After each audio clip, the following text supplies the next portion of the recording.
Good morning, good evening, and hello everyone. Let's just make sure everyone can hear me clearly, and then we will get going in another 2 minutes.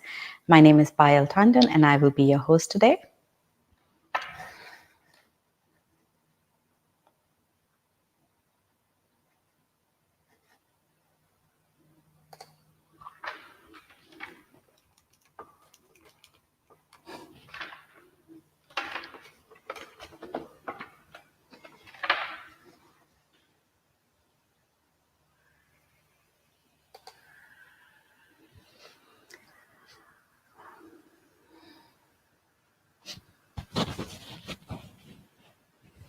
Okay, perfect. Thank you, Akbota, for letting me know that you can hear me clearly. Very nice. All right, so another 2 minutes and then we'll get going with this session. Now, I'm not going to start the subject matter part of the session just yet. We'll just do a quick chit chat. So how is your preparation coming along? Have you guys created your study plan? When are you taking the test? So tell me about your preparation right now.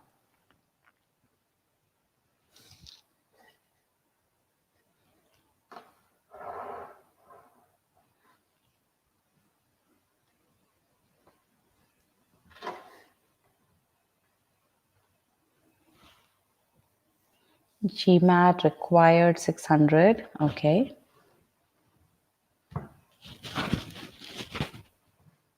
Almost completing prep. Yes. Okay.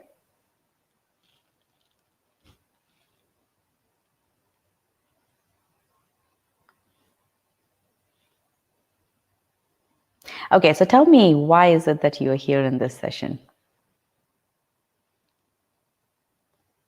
Nice to see you again, Babar.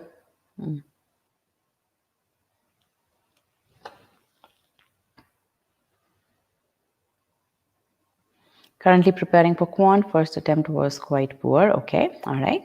So good. You'll be able to learn quite a bit in this session, and I hope to hear from you as to which of the 3 mistakes do you associate with. All right. So it's 9 a.m. at my end, 9:30 p.m. IST. All right. So let's get going with this session. I welcome everyone to this YouTube live webinar in which we're going to talk about the top 3 mistakes that students do while preparing for GMAT. And again, it's good to learn from other people's mistakes so that you don't end up making the mistake yourself. It's also good to know, okay, if you've had a failed attempt, as to how is it that you can make sure that your next attempt is indeed successful. So Akbora, for example, you had a failed attempt, and now you are in this right session, in this appropriate session, to figure out where did you falter. Okay, and I hope that you are able to associate with at least one of the 3 mistakes over here, so that you make sure that you don't commit those same mistakes again. All right. So, all right, let's get going. Let's read a couple of more comments here. Jyoti is saying that her target score is 730. She's too weak in verbal. Definitely, we will be able to help you out. Don't worry about that. Then Aldrin, I'm preparing for more than 2 years and I cannot improve my verbal. My best score in verbal is V23. You're Latino. No problems at all. Again, 2 years is quite a long time to be preparing for the test. And I absolutely understand the frustration that would be kicking in right now. So don't worry, you're at the right place. We will be taking care of both verbal and quant. I can see that Ailey Keels, for him, quant is an issue. So again, we'll talk about quant as well. We'll talk about verbal as well. So do not worry. Okay, so let's get started over here. Before we even go into any of the mistakes that you do while preparing, the first and the foremost thing that I want to tell you guys is that the most critical part, and I'm going to read this verbatim because it's so very important. The most critical part of GMAT preparation is creating your personalized study plan. How many of you over here have created your personalized study plan? And by personalized study plan, what I mean is that it's a study plan that is based on your strengths and weaknesses. Okay, it's not a cookie cutter plan, which you get a 1 month plan or a 3 month plan. No. How many of you over here, and there are 41 of you watching us here, although the number in YouTube seems to be a little different, 18. All right, never mind. So at least 18 of you are over here. How many of you have a personalized study plan, which looks like this, that you have in SC, CR, RC, algebra, geometry, arithmetic? Okay, these are your subsections. Okay, these are what we call as your subsections. This is what your GMAT score of out of 800 is composed of. Okay, and then what is your current score in SC? What's your target score in SC? So how many of you have this table very well set up for yourself? So Yash doesn't have it, Ailey Keels doesn't have it, Tanishq has it. Good. All right. So that's the first step that I want you guys to do. For those of you who don't have this plan, I want you guys to create this plan, because that's a very, very important thing. You need to quantify your starting abilities. That's what we were talking about in the previous slide. You need to define your milestones. Those are your target scores. And then based on this plan, based on the plan that you end up getting, that is when you start to based on that plan, you start to personalize your course. Okay. Now, if you haven't as yet developed this plan, I want you to click on this icon, and I can share the link of this in a bit. So I want you to click on this, we have a full YouTube session in which Rajat talks about how is it that you create your own personalized study plan. Okay, that's a very, very important thing. Now, for those of you who are EGMAT students, you will because you are an EGMAT student, you already have access to this AI tool that we have developed to create your personalized study plan. For those of you who are not EGMAT students, you can schedule a consultation with our GMAT strategy experts so that they can help you create your personalized study plan. Okay, so yeah, definitely look into that. So create your study plan by clicking on the icon below. Again, I don't think it's going to be clickable here, but I'll share the link towards the end of the session. All right, now once you have the plan, that is the first and the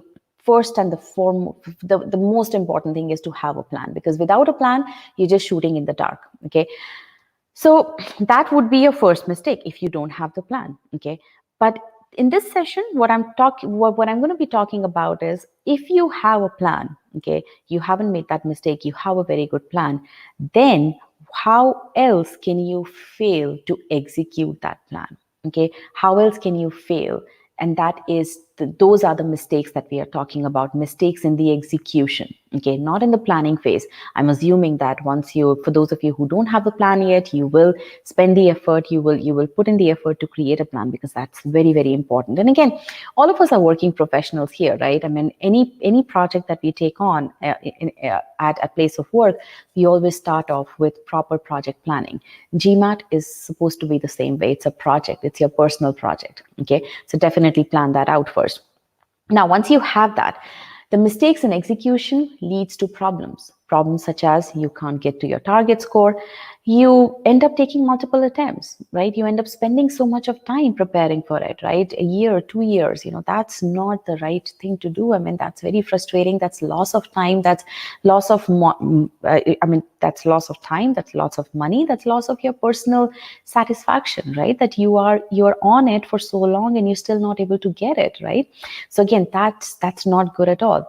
And I mean, you cannot realize your true potential just because you were not able to execute your plan well. And that's not right, right? I mean, your MBA is you're putting in 1 or 2 years of your of your life into your MBA so that you make that step change in your career, right? You attain that that goal that you've set for yourself. Now, just because you are not able to execute your plan well, if you're not able to reach your true potential, that's not really something good, right? And that's what we are trying to make sure through this session, that you don't you recognize these mistakes so that you don't commit those mistakes again, okay? And again, not able to get that admit or scholarship. MBA is a very expensive endeavor, right? So if you get scholarships, and there are lots and lots of $350 million of scholarships awarded, right? But 50% of those scholarships are awarded to people who score 730 or above, right? Now, mistakes in your execution should not keep you away from that target score of yours, okay? So that's what we're going to talk about in this session, okay? The goal of this session is to help you realize the 3 biggest mistakes, okay, that students do while preparing once they have the plan, so that you yourself can avoid making those mistakes, okay? Now, I want you to read these 3 statements and I want you to type yes if you agree with any one of these statements. The key to acing GMAT is practicing as many questions as you can. That's your first statement, okay? Solving official guide questions is the best way to prepare for GMAT. That's the second question. Second statement, the more questions I solve from multiple courses, the more I will learn. That's the third statement. If you agree with even one statement, press yes.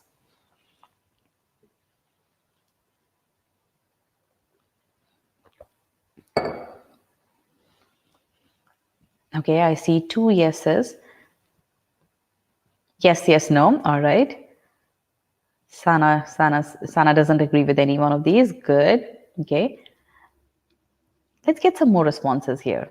The 24 of you, 25 of you over here. Edwin says no. Akash says yes, yes, no. Okay. All right. Now, if you agree with any one of these statements, that means, again, we're going to now, quite a few of you agree with at least one of those statements, right? Now, what we're going to do is we're going to solve certain questions. I'm just going to leave that there. We're going to solve two sentence correction questions, and they're going to be back to back. I'm going to give you 90 seconds for each question, okay? And I'm going to write down question 1 here. As soon as you have your response, just put in your answer over here, okay? So here is the first question. Go ahead.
All right. Let's get a few more responses here. I'm just putting a tally of your responses. And Akash, E. So we have 4 for E, 2 for D, and 1 for B. 2 for B now. Okay, we got some more responses here. All right. Okay, D, B, E.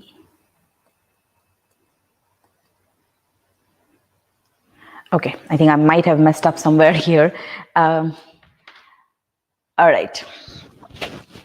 So So we have quite a few responses for E, D, and B. These are the three selected choices.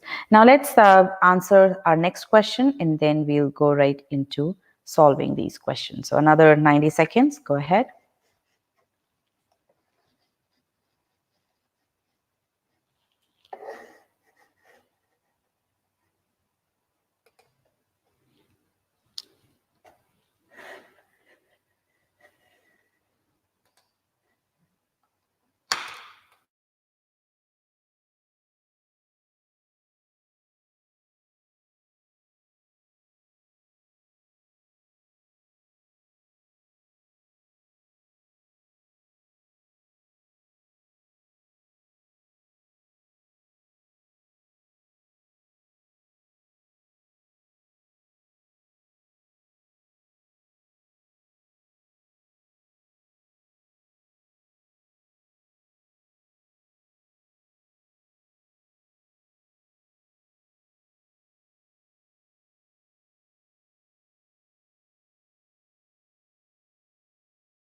All right, let's get a few more responses.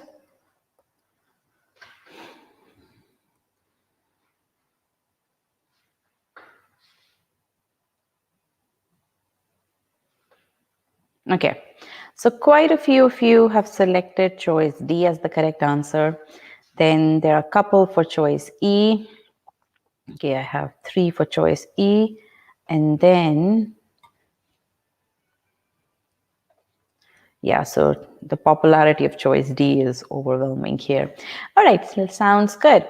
So let's carry further here. Now, let's go back to question number 1. So we have one more response for A. Okay. Let's go back to question number 1. Now, for question number 1, the correct answer is choice E, okay, which, again, quite a few of you selected, but if we go back to our tally, choice D was also pretty popular. So choice E is the correct answer here. Now, does this thought process resonate with you? You read choice A and you get the gist of choice A, right? You identify the splits in choices, then you evaluate one split at a time. You go back to the sentence and you understand the meaning in detail, and then you eliminate choices. For how many of you does this thought process resonate?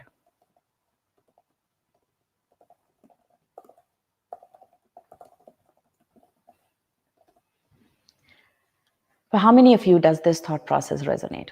Say yes.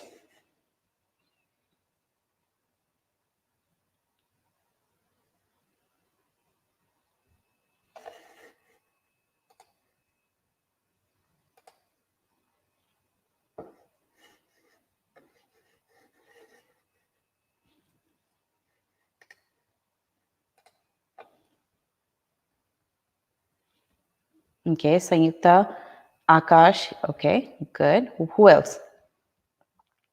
So primarily, you guys utilize the splits approach. You get the gist of you get the gist of the sentence, and then you identify, you evaluate one split at a time. Okay, all right. Okay, now, if you maintain an error log, what type of data do you typically enter? If you maintain an error log, what type of data do you typically enter? What do you write down? Let's say for this question, would you write down, what kind of information do you capture? It's a modifier error, it's a parallelism error that you missed out on. Yeah, so just give me some examples, and I'm pretty sure that quite a few of you would be maintaining your error log. So tell me, what do you put in?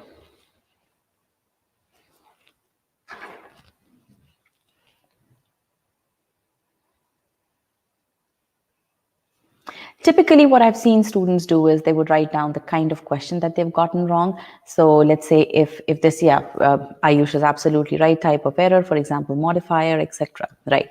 That is the more typical thing. Now, what we're going to do is we're going to solve the first question, the logging question, utilizing the strategic pausing method.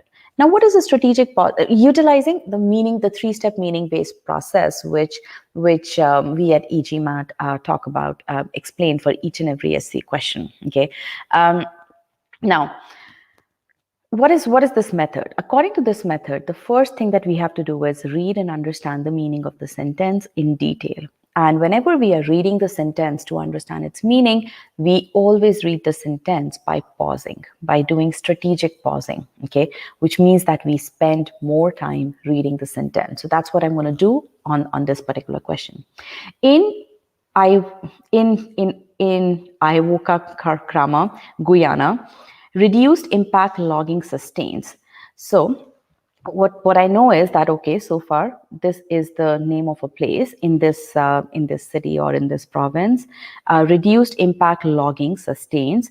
So reduced impact logging is my subject. RI sustains, does something, sustains what?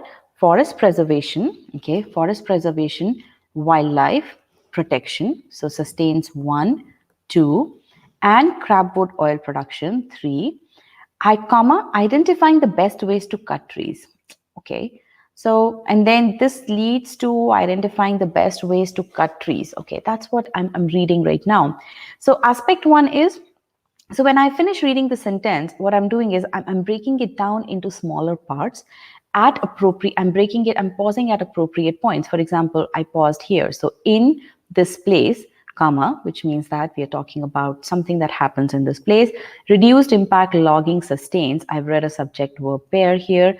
This is my subject, this is my verb. Sustains what? Sustains forest preservation, wildlife protection, and crabwood oil production. So sustains these 3 things. So I have a list here.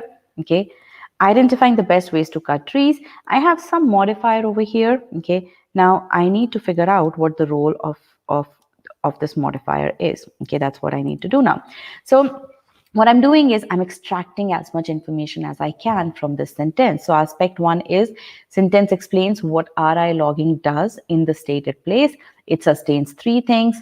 And here's my list.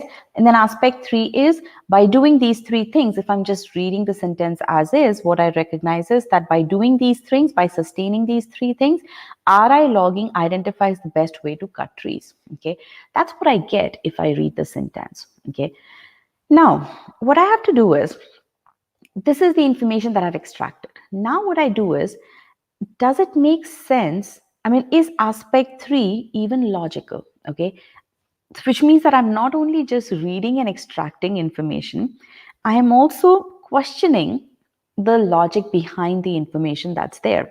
Now, the first part seems very logical.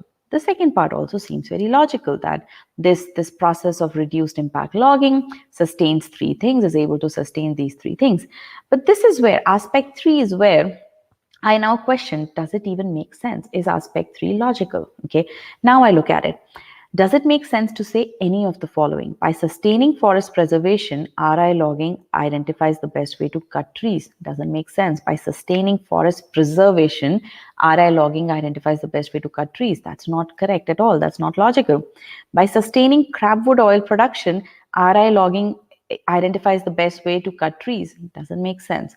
By sustaining wildlife protection, RI logging identifies the best way to cut trees. They are not at all logical here. Okay, which means that aspect 3 is absolutely illogical. For aspect 3 to have been logical, each of these should have made sense. Each of these. It's not just one of those, but really not even a single one makes sense. Okay, so that is the kind of check that we need to do, which means that now when you are solving the question, you not only need to identify each one of these aspects as stated in the sentence, you also need to identify whether each of these aspects is logical or not. So now tell me, how many of you were able to identify that aspect 3 is illogical? Tell me that. How many of you were able to identify that?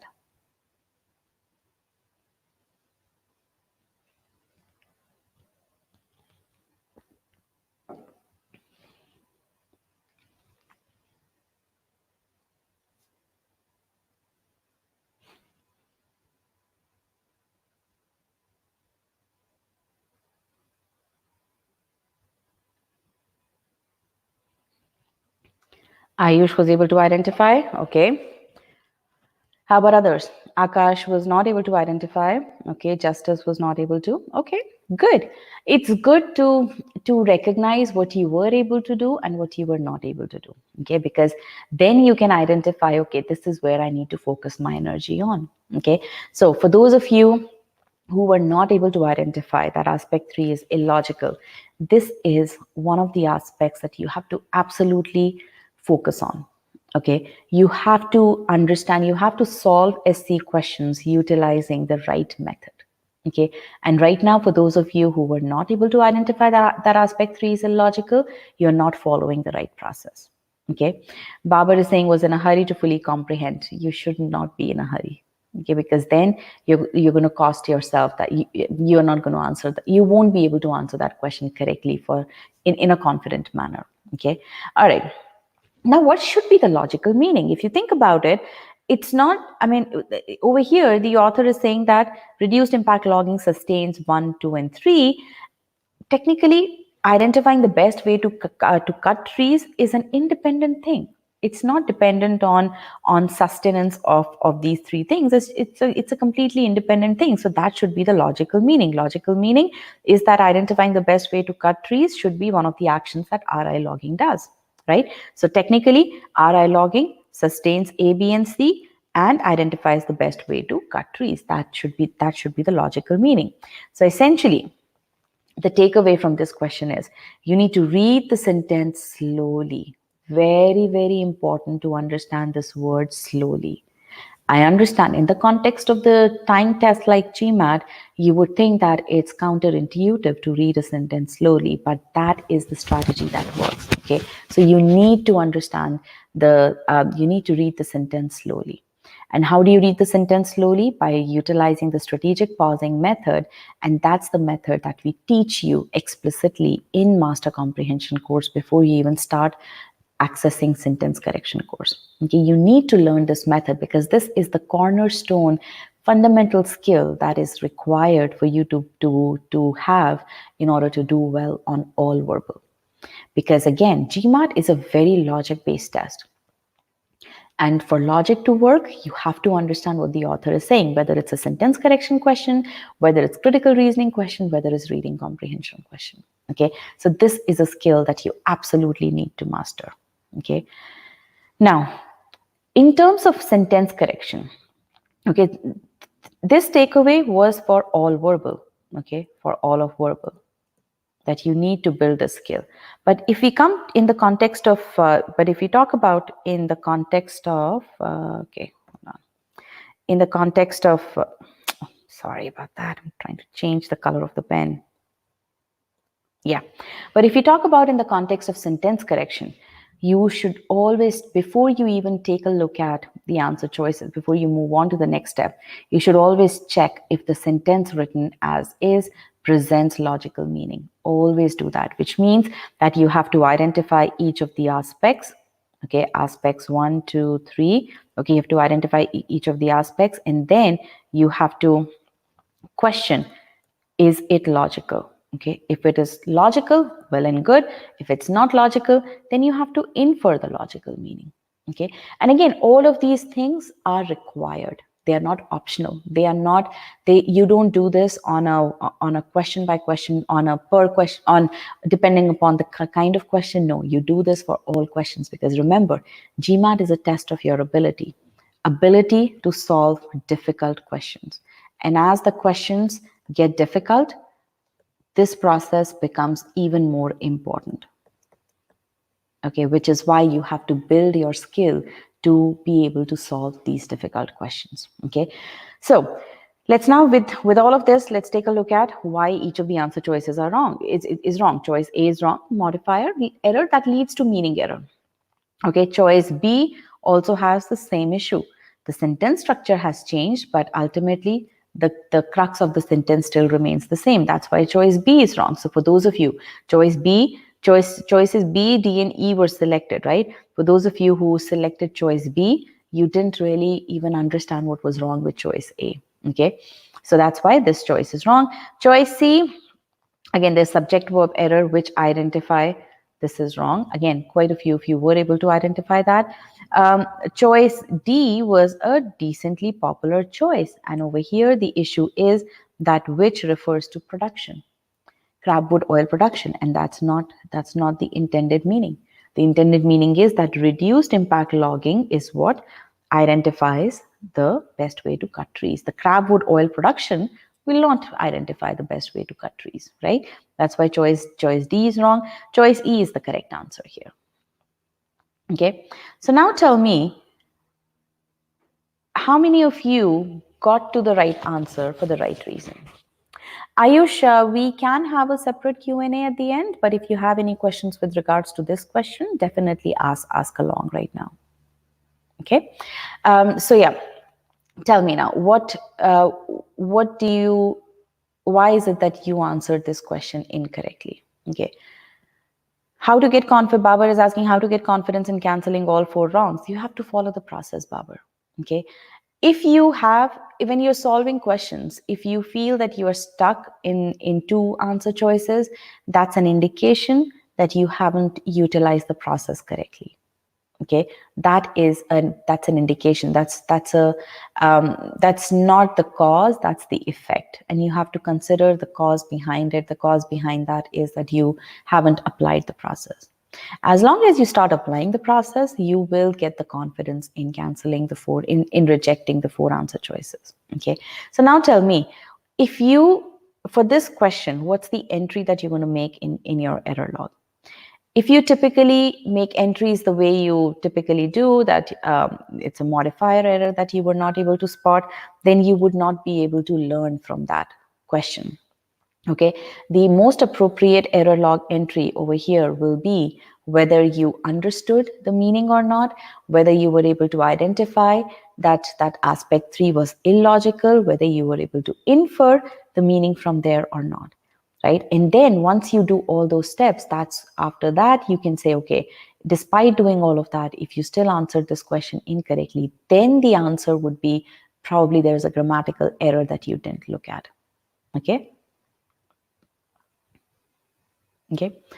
So Edwin is saying, I know that which is a modifier which refers to the noun before it. However, in the heat of the moment, I missed this. So that should not happen.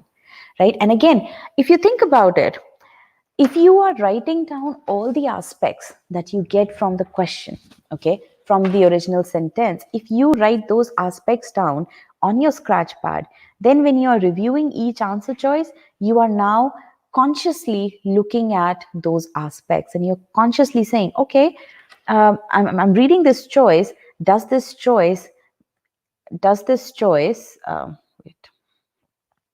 So when I'm evaluating each answer choice, I have to keep all the 3 aspects, 3 or 4, how many ever aspects you get from the original choice next to me so that I can say, okay, this choice meets aspect 1, aspect 2, but aspect 3, no. Okay, which means that this choice is wrong. So apart from your typical grammar errors in your checklist, you also need to keep your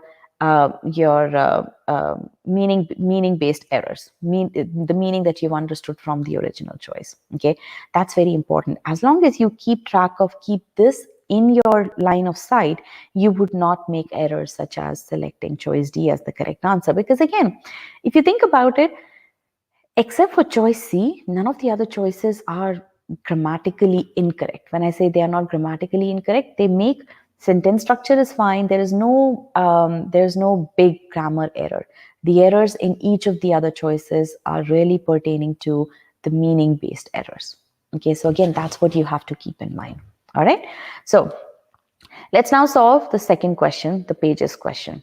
Now, in this question, let's read the sentence. American oil tycoon Armand Hammer paid this much amount at an auction. Okay, he paid this much amount at an auction for a notebook, for a notebook, contains 72 loose pages. Oh, okay.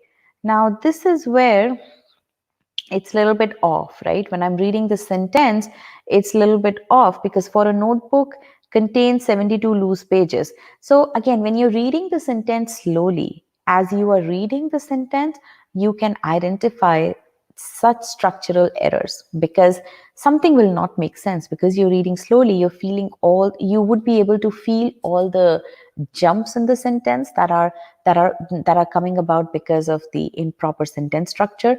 You'll be able to identify those. So that's another benefit of reading the sentence slowly. Okay, so for a notebook contains 72 loose pages. So this notebook contains 72 loose pages that featured. Now, what featured?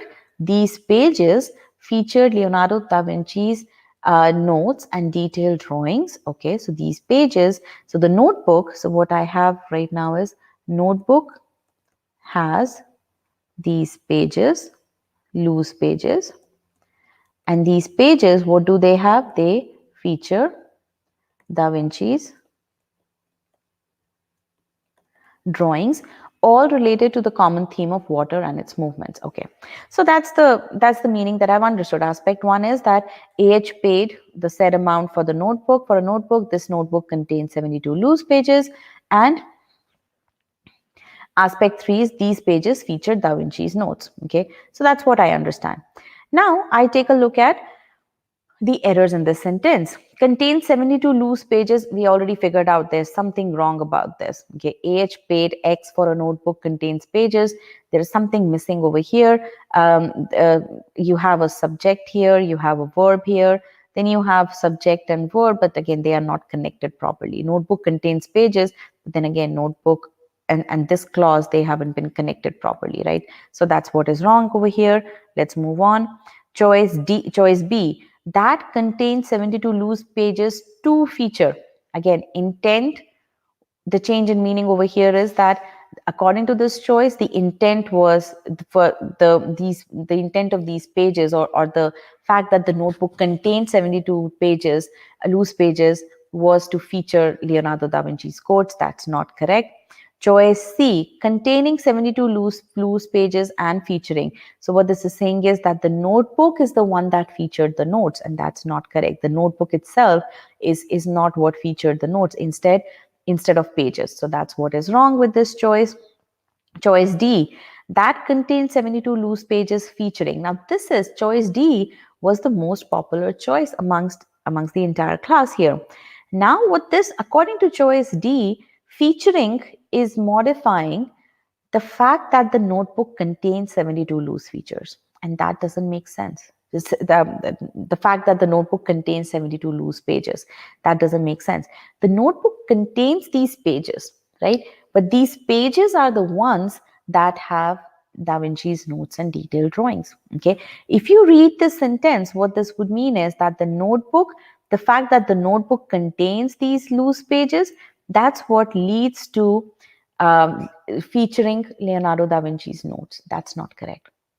Now, some of you may ask, what if we say that the notebook features Da Vinci's notes? That would have been correct. But then right now, by using comma over here, by using comma featuring, what you're ending up saying is because the notebook contains 72 pages, that is why they end up featuring Da Vinci's notes, and that is illogical. Okay, if you wanted to say that the notebook features Da Vinci's notes, in that case, what you would have said is that for a notebook that contains 72 loose pages and features Da Vinci's notes, that would still have been correct, but not what the original intent was. Okay, the original intent was that these loose pages are what feature loose notes. Right now, Da Vinci's notes. Right now, what choice D is saying is that it's illogical, right? That the very fact that they contain loose pages, that's why they're able to feature. And that change in meaning, quite a number of you were not able to identify. Okay, now choice E is the correct answer, containing 72 loose pages, featuring. And again, I know why you would have rejected choice E, because it just seems a little bit you may feel that, okay, containing, featuring, there's nothing connecting them. It just doesn't seem as right as this sentence choice D seems. Okay, and that is why you would have rejected choice E. But again, you have to be very, very cognizant of what the original intent is.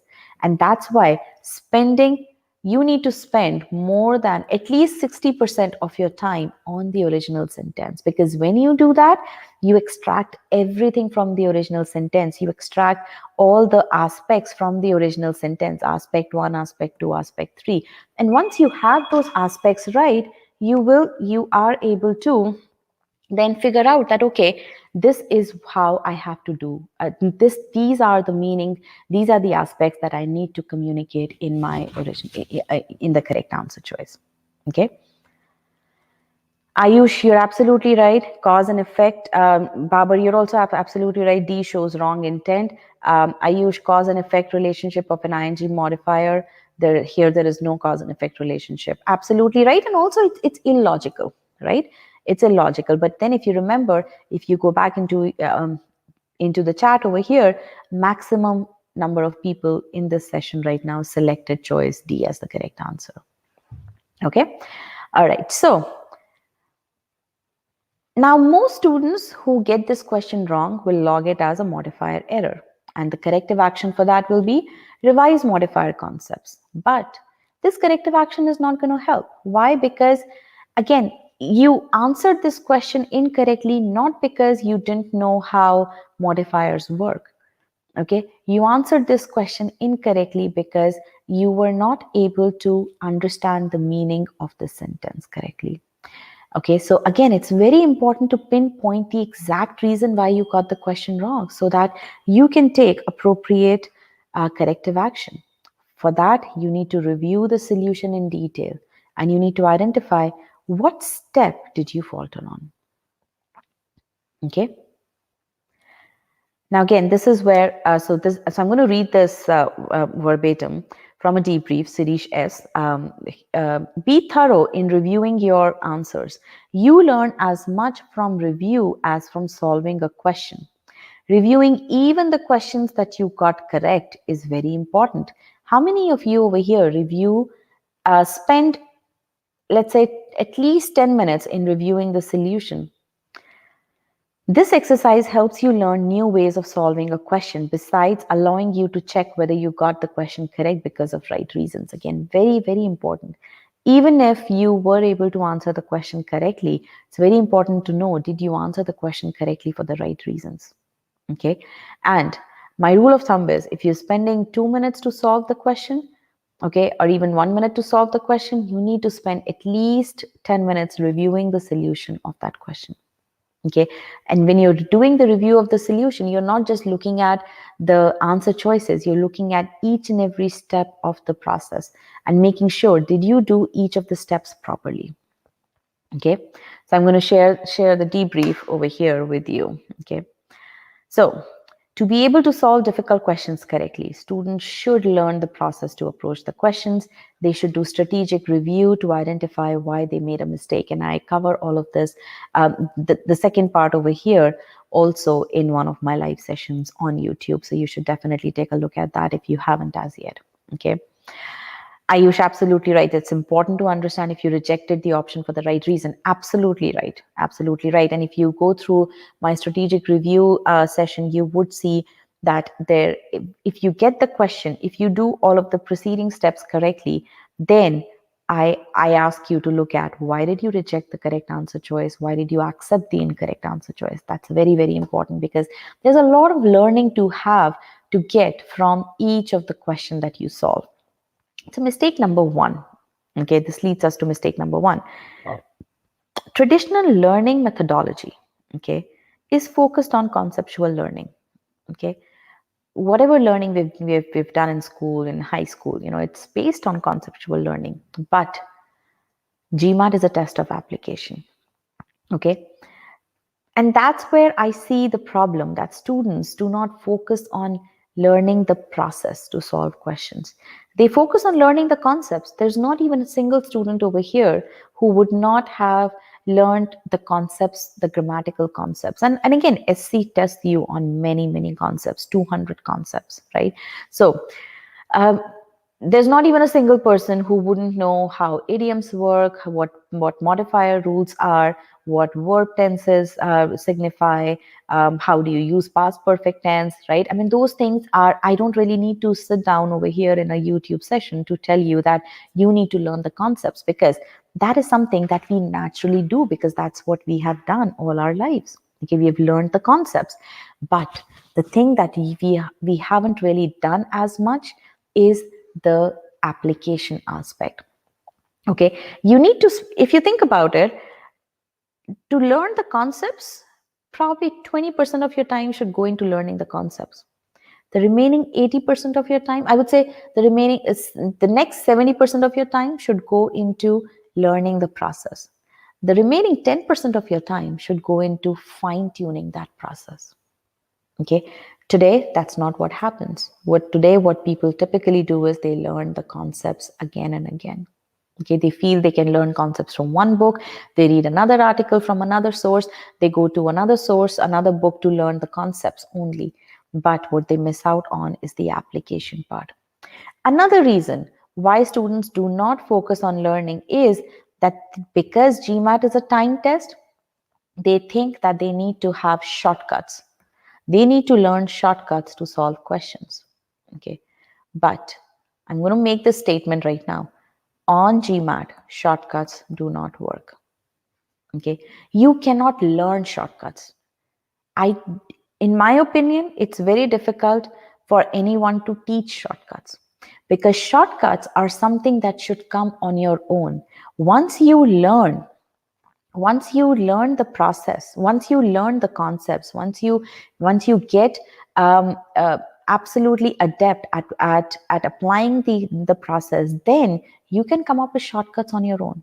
Okay, you can come up with shortcuts on your own for verbal, you can come up with shortcuts on your own for quant. Okay, but don't go to any book or any prep material to learn shortcuts, because that's not going to work. For difficult questions, the only sure short way of solving difficult questions is to apply the process consistently. And as you become adept in applying the process, you will know that your time to answer questions also comes down. So this is mistake number one. Okay. All right, I have a question from Rishit. Just started GMAT prep, don't have any clue about verbal. Is it possible to buy paid version for verbal only? Absolutely, yes, it is possible. Just write to our team and we should be able to help you out. Write to me at payal@e-gmat.com. Okay, but yes, you can definitely purchase just the verbal product. Now, read through this. Only after building sufficient ability, that is skill, is it meaningful to worry about speed. And this is not me as an instructor telling you. Okay, this is a student who has been successful telling you. So while I was learning, I never timed myself. For many questions, I would take more than 7 minutes to mark an answer and making notes as well. And that's absolutely fine. Okay. After finishing all the lessons, I began taking custom tests in an application called Scholarium. And while taking these sample tests, I brought the time down it takes to solve CR questions from 3.5 minutes to 2 minutes. And that's the beauty of what happens if you're focusing on the process. Your time to answer questions comes down. Your confidence in responding to questions goes up. And that confidence is both the time and the confidence are very, very important entities when you're taking that long GMAT test. Okay, but that happens only if you focus on learning the process. Okay, if you continue to believe in shortcuts, if you continue to learn in those tactics, then none of this would apply to you. Only if you commit yourself to learning the process, a single process to solve SC question, single process to solve CR question, single process to solve RC question, single process to solve any problem solving question, single process to solve any data sufficiency question. Okay, only then you will be able to realize or experience these things that successful students experience. So mistake one is that student does not focus on learning the process to solve questions. Okay, and this leads to mistake two. Because the student doesn't focus on learning the process, the student does not do proper strategic review of solutions to improve his or her ability, right? They go hand in hand. If you don't know the relevance of the process, you would not even consider doing that strategic review to fuel your preparation, right? And that again leads to mistake 3, that you end up believing that solving as many questions as possible is the way to ace the GMAT, because you are not really getting the essence from each question that you're solving. Okay, so again, all of these mistakes are linked to one another, and they all stem from the fact that you don't believe that you need a process to solve questions. Okay, because you don't believe that you need a process, you don't do strategic review while you're cementing that process. Because you don't do strategic review, because you don't see the value of reviewing each question and what that review does to your preparation, you don't know as to what that feedback loop does. That's the reason why you believe that solving as many questions as possible is the way to ace the GMAT. And that's why, despite so many attempts, despite solving thousands of questions, you are still stuck. You are still stuck at that plateau, and you're not able to really go beyond that plateau. How many of you associate with these mistakes? Because this is the crux. I've shown you how we've solved 2 questions, 2 sentence correction questions, right? And I solved both the questions using the same method. Okay, strategically pausing, identifying what all the aspects are, questioning whether the aspects are logical or not, and then moving on, right? We saw how if you don't follow the process, you will end up with the wrong answer. Okay, so now my question to you is, how many of you associate with these mistakes, with this flow of mistake 1 to 2 to 3?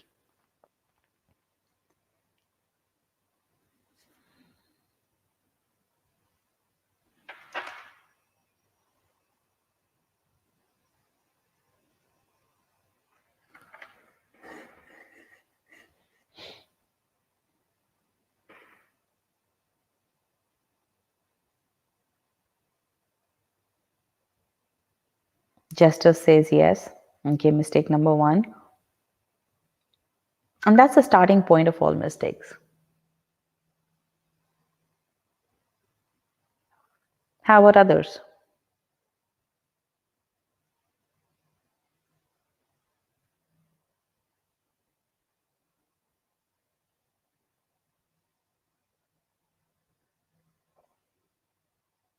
And again, recognizing these mistakes is very important. Edwin is saying 2 and 3. Okay. So Edwin, if you're learning the process, so I believe what you're saying is that you are learning the process. Okay. So if you're learning the process, then you need to focus on strategic review. And for that, I would recommend that you look at the session that I have on how to do strategic review for sentence correction questions. I have a similar session for CR also. So definitely take a look at that. Okay, Ayush is saying, I agree with you for verbal, but I still believe quant requires more practice than a way of solving. Well, we'll talk about that. Again, I'm not saying you don't need to practice. You do need to practice, but you need to practice keeping in mind the process. Okay, for quant also same thing applies. You need to have a process. Okay, but instead of solving thousands of questions, you can get by solving 100 questions. Okay, by solving 100 questions if you are learning from the strategic review, if you are solving the right kind of questions at the right time. Okay, that's very important. Okay, all right. Okay, so now let's move on to our mistake. Oh, we were talking about mistake 3 here. Now, Jim, he scored a 770. Okay, and look at this thing verbatim from his debrief. When solving questions, quality is always more important than quantity. Quality here, I mean how much time you spend on reviewing each answer choice and how you can apply what you learn from solving this one question to other questions in the future. Okay. Imagine if you have the same amount of time, you can either solve one question and regardless you get it right or wrong, you analyze all answer choices, read the solutions, identify all errors in each answer choice wrong, or solve 5 questions, only look at the choices that you get wrong. Okay, so which one do you choose? And guess what? The right way to study is always A. And again, this is not me as an instructor saying, this is a student who has toiled through the process, was given multiple attempts, and he basically learned from his mistakes and he corrected those mistakes. Okay. So again, definitely, when I share this PDF with you, definitely take a look at his debrief. And again, that's what successful students do.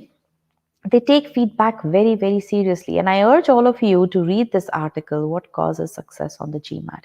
We reviewed 300 students, some successful, some not so successful. And these are GMAT students. So I'm not saying just by purchasing the course, you will be successful. No, you have to use the course the right way. Okay. And I don't have any qualms in saying that, yes, there are some GMAT students who are not successful. But what we have seen is that majority of people who are not successful, they don't use the data, they don't use the methods, they are just going through the course for the sake of going through the course. They are not realizing the value of the course. Okay, so the table that you see over here is of successful students, and you can see their GMAT scores over here. Now their accuracy, and again, this is data from Scholaranium. Okay, so look at the number of questions that these students solve. Okay, except for this student here, and this student is a moderator on GC. He solved 457 questions over 3 attempts. But all the other students, Nishant also had 2 attempts over here. Okay, but this student, single attempt. Okay, and they solved very few questions. Why? Because they didn't need to solve a whole lot of questions, because they hit their accuracies in medium and hard questions through these very number of questions, right? So again, look at their accuracies in easy question, medium questions, again above 75%, hard questions again above 60%. Okay, now this is the value, this is the power of doing the course in the right manner. Each of these students did stage 1 of preparation in the right manner, and in the stage 1 they learned the process. Okay, and that's what you'll have to do. If you learn the process and then you move on to stage 2, you will be able to do well in stage 2 without having to solve thousands of questions. And that's the power of doing strategic review of questions. And the same story holds true for quant as well. Okay. All right, let me get rid of this so that you can read this. Successful students solve fewer questions. Okay, because again, you don't need to be solving multiple thousands of questions. They reach their target ability by doing every stage of the preparation process properly. They do thorough strategic review of each question that they solve using the detailed solutions, and that's the key. You cannot do a thorough strategic review of a question if the solution for that question is not based on the process that you need to learn. Okay, all right, so that's very important. Now we're going to do the same exercise for quant questions. So the way we did arrived at those mistakes using 2 SC questions, we're going to see that quant questions also follow the same principle. So we're going to solve 2 quant questions. I'm going to give you 90 seconds. Okay, so here's the first question. Go ahead and solve it.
All right, I can see some answers trickling in.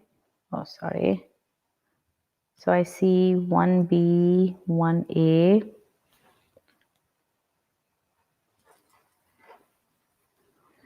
Let's get some more answers here. It's been over, I think, 2.5 minutes now. So I gave you 1 extra minute for this one.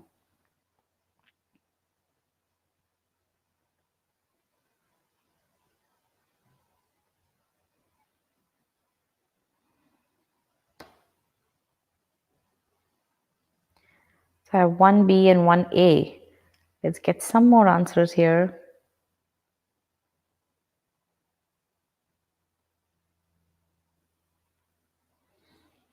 Because after this, I'm going to give you another quant question.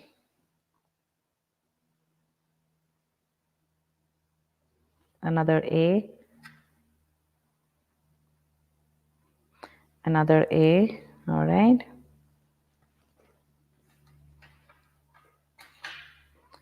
What else?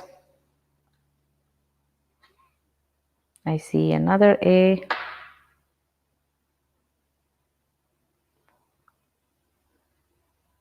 Okay, just 5 responses. All right. I'm going to give you next question now. I'm going to change the slide. Now this is question number 2. Let's go ahead and answer. Sorry about that. Quant question 2. All right. Go ahead and answer question 2.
All right.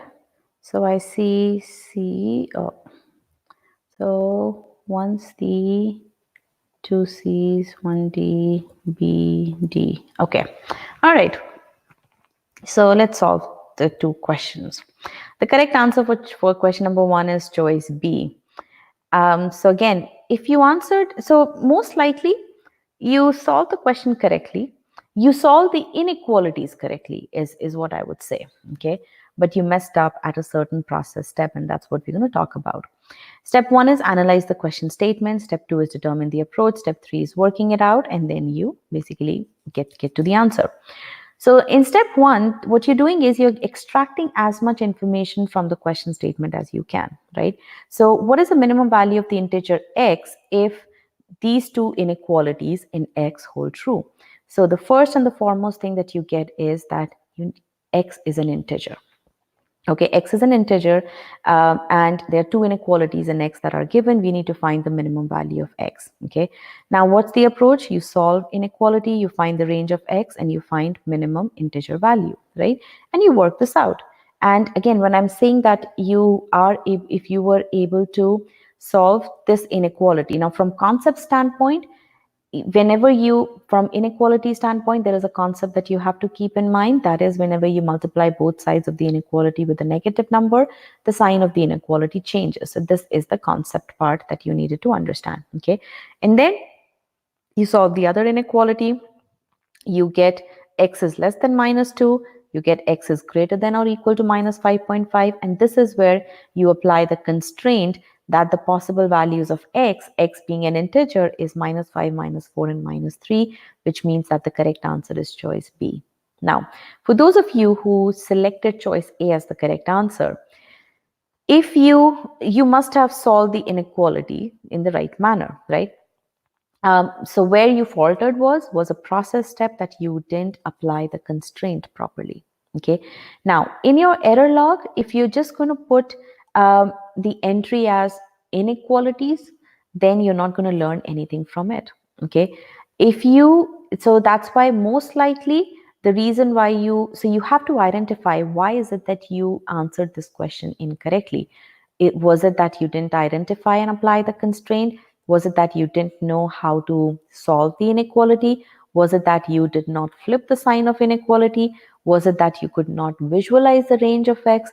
Was it that you could not arrive at the minimum value of x? Okay, so if you look at it, each step, okay, 1, 2, 3, 4, 5, each step of the solution is where you could have faltered, and that's why you have to do proper causality, you have to identify why is it that you answered, which step did you falter at. Okay, and that's why having detailed solutions in quant is so very, very essential. Okay, now we're going to do, now, if you think about it, the highlighted aspects over here: did not identify and apply the constraint, could not visualize. This is visualization skill. Okay, this is visualization skill. This is inference skill. Okay, could not arrive at the minimum value of x. These skills are applicable across the board in all of quant, not just, it's not limited to algebra, it's not limited to inequalities. These two are conceptual skills that are linked to inequalities only. Okay, so that's why, similar the way there is a process to be utilized, there are process skills to be learned in verbal, the same thing applies to quant as well. Applying constraints is a process skill. Visualization is a process skill. Drawing inferences is a process skill. Okay, and I urge all of you to look at my YouTube sessions on number properties, how to create error log in number properties, how to create error log for algebra.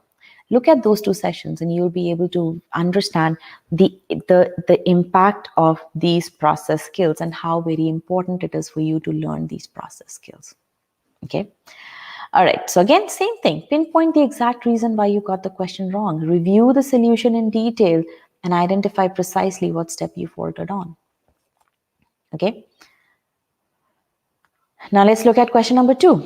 If z is an integer, how many values of z square satisfy this inequality? Okay. All right, Shantanu is saying you still don't get why 5.5 can't be the correct answer because the question is asking you the minimum value of the integer x. 5.5 is not an integer. Okay. All right. Absolutely, Kim. All right.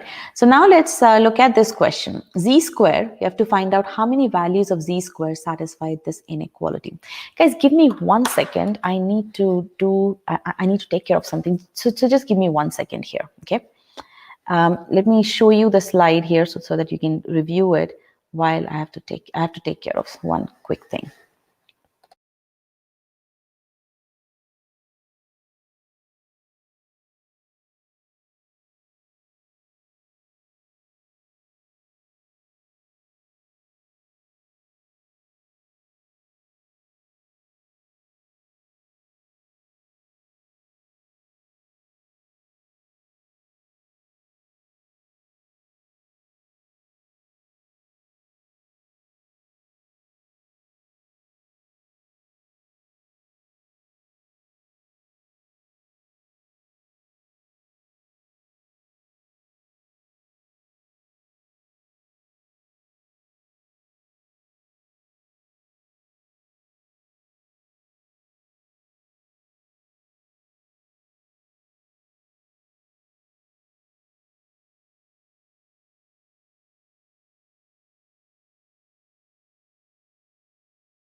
All right, sorry about that, guys. Okay, so let's come back over here. Now, constraint is z is an integer. Okay, z is an integer. Now, what have we been given? One, again, I'm saying it's quadratic inequality, but it is not technically quadratic inequality. Again, you can say quadratic inequality if you assume z square as x here. Okay, and we need to find out the number of possible values of z square. So what's the approach here? We solve the inequality, we apply the constraint, and we find the answer. Okay, now what do you see over here in this inequality? Okay, so this is really product of two numbers is less than 0. Now, when is the product of two numbers less than 0? When one term is positive and the other is negative, right? Now, can z square plus 4 ever be negative? No, it can never be negative. It's always positive. Why? Because z square is a positive number. You're adding another positive number to it. So z square plus 4 is always positive, which means that z square minus 2 term, this term over here is the term that's less than 0 for this inequality to hold true, which means that z square is less than 2. Okay, now, so you have one end of it, z square is less than 2. Now, square of a number z square is a non-negative number, right? Which means that this is a conceptual constraint that you're putting on the system, that z square is always greater than or equal to 0. So your inequality for z square, your range for z square is less than 2 and z square is less than or equal to 0, which means that because z is an integer, z could be either 0 or 1, which means the correct answer is 2. Now, in terms of, let's go back and look at what were your responses for this question. Sorry, I don't remember what your responses were.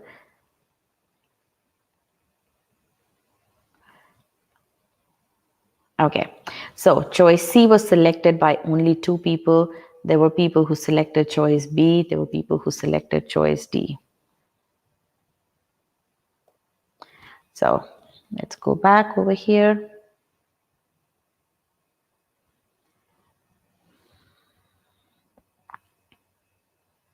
So now tell me, why is it that you faltered over here? Okay, which step did you falter at? And that's something which you have to identify. Did you falter because you didn't identify the constraint? Did you falter because you didn't know how to even solve this? Okay, did you falter because you could not draw this inference? Did you falter because you didn't put this conceptual constraint, or did you falter because you could not infer this?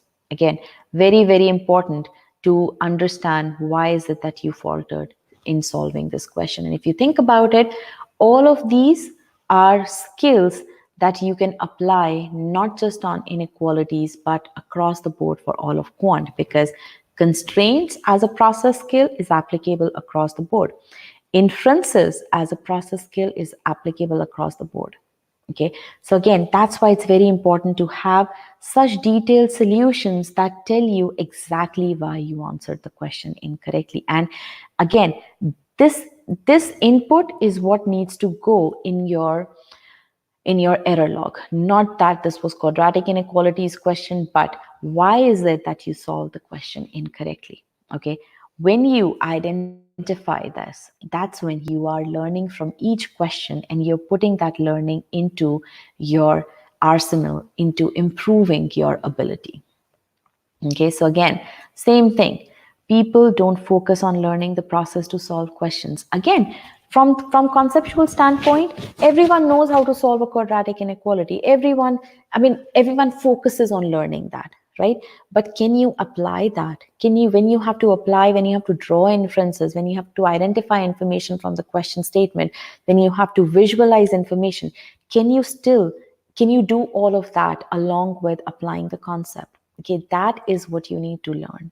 Okay, so again, the fundamental principle remains the same, whether it's verbal, whether it's quant. And again, our mistake one stems from the fact that we only focus on conceptual learning. We do not focus on how is it that we need to apply that conceptual learning.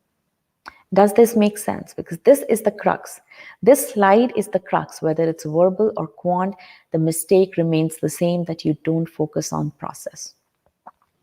Okay, because you don't focus on process, you don't focus on doing strategic review. Because you don't do that, you end up solving as many questions as you need to. You solve thousands of questions. No, that's not needed. And again, over here, I want you to take a look at these stories. Guillermo, his starting score was Q38. Okay, he improved to Q50. How? He focused on learning. He made sure that he gets the data about accuracy in each and every, about ability in each and every subsection. Okay, he followed a process to track improvement, and I want you to see his interview here.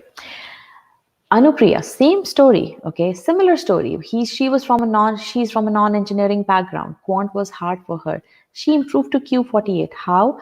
By utilizing methodical approach after learning concepts. Again, after learning concepts, right? Again, she learned the concepts, but she didn't have a methodical approach. In fact, at times she even got in that self-doubt mode that, do I even need to look at these solutions? But then again, because she was looking for those shortcuts, but she realized, no, those shortcuts are not going to work. Okay, she revised mistakes so that she didn't make the same mistakes, and she did not worry about time while learning the process.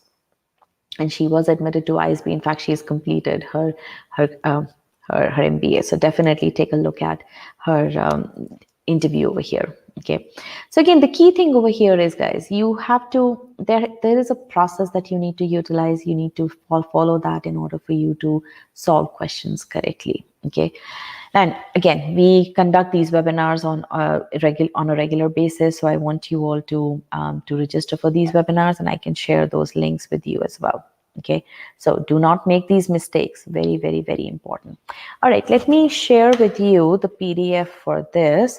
And in the meanwhile, if you have any comments about this session, please feel free to put them in the comments in the chat pod here. So just give me a couple of minutes to find the recording, to get you the link for the recording here. Bear with me for a couple of minutes here.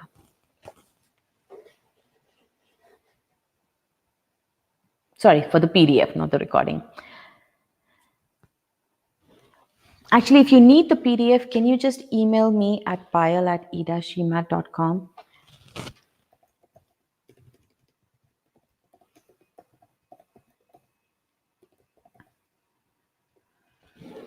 Okay.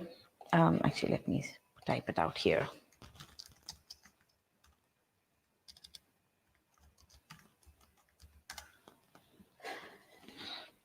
Okay, please email me here so that I can share the PDF with you. Right now, I need to look for it, and yeah. All right, so any comments about what do you think about any of this here?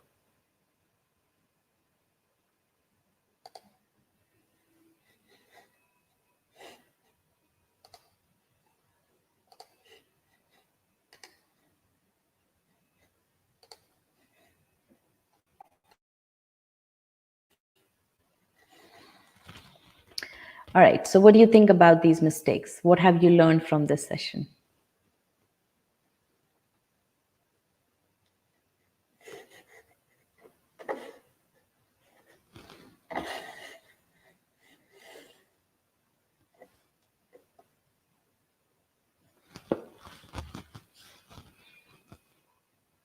Okay, Ayush, you took GMAT and was able to improve verbal. Good. V41. That's really good, Ayush. Your target is 740. It definitely should be. Given your quant score, I mean, you need to improve your quant from 44 to 49. So definitely, Ayush, why don't you send us your ESR? We'll take a look at it. So send me an email. My GMAT strategy experts will review your ESR, and we'll get back to you on it. Again, Q44 to Q49, very much possible. You can even target a Q50, and and you need to maintain your V41. So congratulations on your V41, first of all. Okay, so definitely, and 550 to, wow, thank you. I really appreciate that. So definitely write to me, Ayush, and we'll help you out. Okay, you need to focus. You are at Q44, so probably your concepts are right. There may be certain gaps in your concepts. You need to utilize Coloranium. Okay, so I would say you already have your ESR. We'll take a look at your ESR, and then we'll come up with a study plan for you. Okay. Justice, definitely going to reevaluate my learning process. Currently, I'm not focusing enough on structuring my review process. Absolutely. I'm so glad, Justice, that you could identify this as an issue in your prep. Take a look at my strategic review, my error log sessions for SC, number properties, and algebra. I mean, you'll go through those 4 error log sessions and you'll understand how is it that you need to review questions. And definitely, I would highly recommend enrolling for the GMAT course, okay? Because again, you need to have those detailed solutions in order to do strategic review properly. Plus, you need to have a platform like Scholaranium, which has those detailed solutions, which keeps track of your skill data, okay? So thank you. I appreciate your comments here. All right, then I'm going to end this session here. It was really wonderful conducting this session for all of you. Again, holidays are just around the corner. I know a number of you would be utilizing these holidays to get closer to your GMAT score. Again, put in the effort in the right direction. I know all of you work really hard, and it really hurts me when I see that your efforts are not going in the right direction. So that's the reason why we do these sessions, so that we tell you what the right approach, what the optimum approach for preparation is. So to do write to us so that we can help you out further, and good luck and happy holidays. Bye-bye.